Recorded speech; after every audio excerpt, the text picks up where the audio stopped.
Hello and welcome back to the White Pew podcast. I'm Zadem and it is Sunday the 14th of June 2026. If you don't know, the White Pew is a website that I run with my friend and collaborator Gabrielle de la Puente. Gab's up in Liverpool, I'm based in London. And between these two cities, we take turns to write about art exhibitions, books, films, music, culture at large, whatever takes our fancy. And we put the text versions of those texts on thewhitepube.com or .co.uk. But this podcast feed is where we put the audio versions of those texts so you can listen to us, the writers, read our own words in our own voices, if that is your format of preference, which it clearly is. Welcome. I'm going to get straight to reading this week's text because it's only short and I might as well keep it brief. But just a heads up, it is a review of Dominic Watson's show Vinegar Piss at the Sunday Painter. Oh, and also stay tuned till the end and I'll give you an emoji to comment on the Instagram post if you'll wanna, just so I can get a sense that I'm not throwing words into the void. If that makes sense. It's just nice to know that people are reading it and it's not just landing in the great big abyss. But yeah, okay, I'll get to reading. I am looking into the basement gallery of the Sunday Painter. The ceiling goes up 2 stories. I can see the glass of the shopfront windows way up there. I can't really step into the space of the gallery itself. Almost all of it is taken up by a huge wooden boat. It's swollen wall to wall to wall and floor to ceiling, probably. My mum is standing next to me and we look together, bottom to the top. It's so big, it makes us so small. Big boat. Fucking massive. Don't swear. It's Dominic Watson's Vinegar Piss. It is a massive ship made of wood, reclaimed from old Wendy houses. The timber is laid in panels, all pink and blue and treated to withstand the weather. There are dead leaves and splinters and spiderwebs all caught in corners. You can walk through the boat. The panels bounce and bow underfoot and through my shoes I can feel the actual construction of it. The playhouse windows line up with the ceiling, so gallery spotlights beam down into the dark belly of the ship. There's a water feature. A head spouting water is trapped under a glass-fronted trapdoor. A noble bust would be a statuesque, except his eyes are wide, he's grinning madly and sprouting up through the wooden floor with jam tarts on his nips. A leg is bursting through the ceiling, the foot all spindly and long like some inverse of Baba Yaga's house or Hal's actual moving castle. Stickers are layered and peeling. Disembodied feet creep up ladders. Disembodied heads gaze out into the blank beyond like CCTV cams with joke shop fake noses. And on closer inspection, the nose is actually a finger crooked downwards. A big round head with a steam pipe at the top blows a chunky stream of sick out of its puffed up cheeks. The sick is like a solid golden arch, actual mass, waxy and rippling with custard creams bedazzled into its surface. I sneak over the squeaking floorboards and through the boat's back door. From behind, it feels even larger. The huge vertical wall of the stern boxes me in and looms over me like a tower block. There are shelves high up with 3 gingham knights' heads, wearing knitted chainmail hoods / balaclavas. I describe them to my mum, who is peering out of the back door, telling me she has bad knees, head poking out like she is the 4th in the complete set of tea-cosy Templars. We schlep back through, walk through the park, find a pub garden, and I buy my mum an Aperol. We sip through straws that jostle and clink ice cubes up against each other. Mum says she liked the boat. Very creative. I don't know why anyone would make that, but I'm glad they did. I couldn't make that. I don't think I'd want to, but I'm glad they did. I nod and process the surprise of finding myself at an age where I am happily agreeing with my mother. I feel this way about most art. I don't know why it exists, what mysterious conditions made it necessary, but I am glad it has landed in front of me, like I have come home only to be served a fully plated up, complete hot dinner. I unfold the press release and my mum tells me to read out the best bits.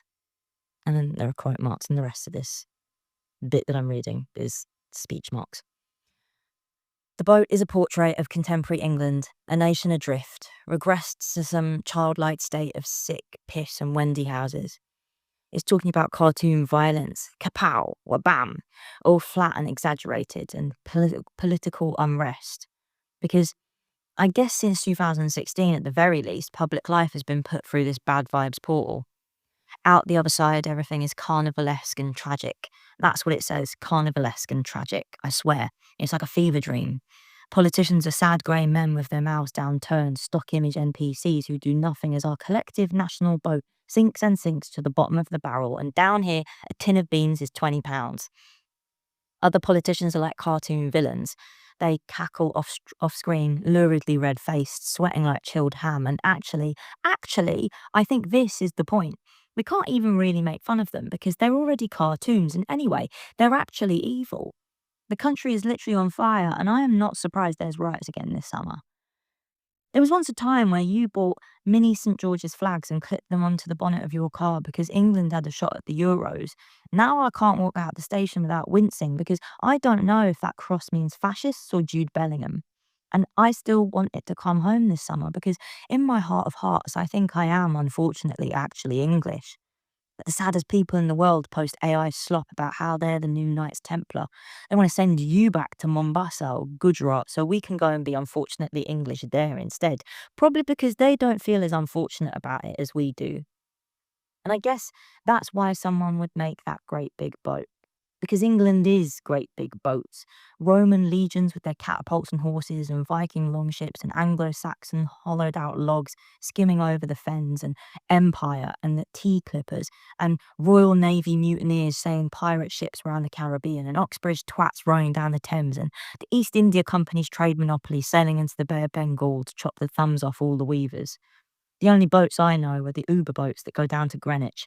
I see them pass under the bridges when I drink orange wine on the riverbank with my friends. Yeah, that's it. I don't know boats. I know water. But if England is great big boats, then this great big boat is Great Big Britain, and we have to schlep through the damp, crummy underbelly of it. Of course it honks of old piss like an underpass. Of course it's washed up. Of course the boys are vomiting custard creams, all chaos and madness. Of course I look up at the windows and gasp at the beauty of the glass ceiling, gallery spotlights beaming down into my eyes. I love air fryers, I love lime bikes, I love elf bars, and I love Bukayo Saka, and that's my understanding of British values, so I'd be in there hurling biscuits with them too, given half a chance. I used to joke about fucking off, but I think that ship has sailed. This is my lot. These are my lot. Sometimes art shows you who you are and serves it up to you on a plate like a hot dinner.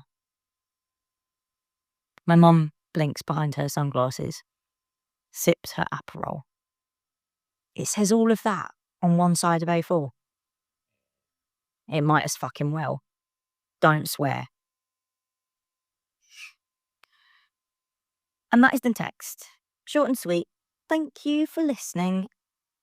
I will also say, in the show notes for this podcast episode, I'll obviously, as always, put the link to the text. I do recommend going to have a look at it because I try to do a good job at describing it visually, but it is way more carnivalesque and like chaotic and visually exciting than even these words communicate. So it's worth having a look for what it actually looked like. For my emoji, please can I have, let me pause and check, hold on. Okay, I have decided. There is, if you go down to the little travel section, there is like a selection of boats. I will leave it up to your discretion which kind of boat you would like to give me. There's like a little canoe with an oar. There is a little sailboat with lovely sails. There is like a little mini speedboat kind of thing. Is that a speedboat? I don't know, a little boat. But then there's also like massive cruise ships. Like there's a really extensive selection of boats actually now I'm looking. 1, 2, 3, 4, 5, 6, 7. 7 boats. Feels like an enormous amount of choice. Yeah, any one of those boats will do. Thank you very much. And I will leave you to the rest of your Sunday. Have a lovely weekend, rest of your weekend. And I'll catch you next time. Goodbye.